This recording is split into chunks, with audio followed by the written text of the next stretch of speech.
Yan, welcome back guys dito sa aming isla. Ang upahunon ura-ura na bayot na taga-isla na ura-ura na bonggang-bongga.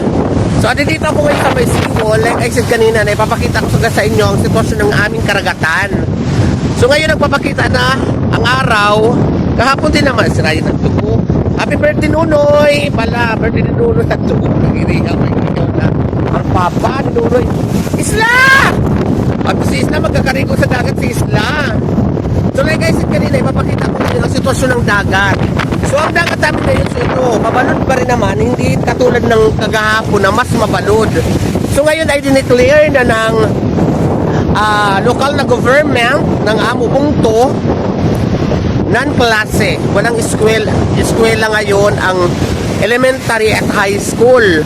So ang mga high school andi dito lang sa amin, hindi na tumawid kasi walang ang pasok. Dahil dineklara na walang pasok all levels dito sa amin sa Northern Samar, sa Labisares Northern Samar. Ewan ko lang sa ibang lugar ha.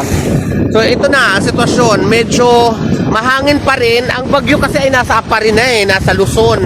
Luzon ang target nito. So itong aming tinatamatan ngayon na malakas na hangin at nagapitan na malakas sa hangin, ay hangin habagat lang. Kaya nga pa rin itong hindi na sa super typhoon, typhoon na lang siya, not part na sa typhoon. Bagyo na lang, hindi na sa super typhoon.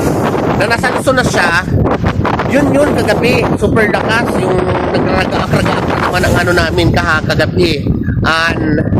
Amon bubong kasi mayroon parang nagtukal dito. Yun yung nag-iingay na parang ang impact sa loob napakaano.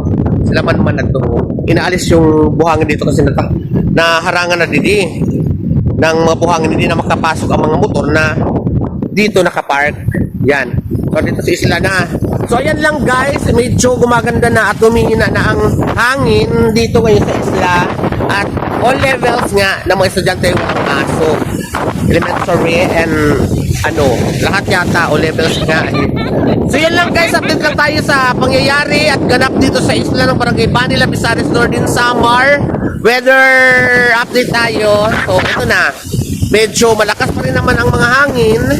Makikita nyo naman sa aton mga mga background pero napakaganda pa rin ang view, di ba?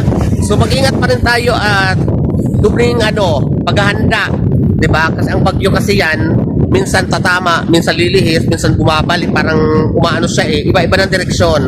So ingat lang tayo lalo na sa ating mga taga-isla at lalo na sa mga tabing dagat, guys. Ang paging alerto ay libre lang. Ang buhay, nag-iisa lang. So ating alagaan at magkasalang tayo lang kay God. So thank you for watching guys. See you around at marami pa tayo magsasamahan dito sa isla ng Barangay Bani, Labisares Northern Samar, ang wapaunong ura-ura. Thank you for watching.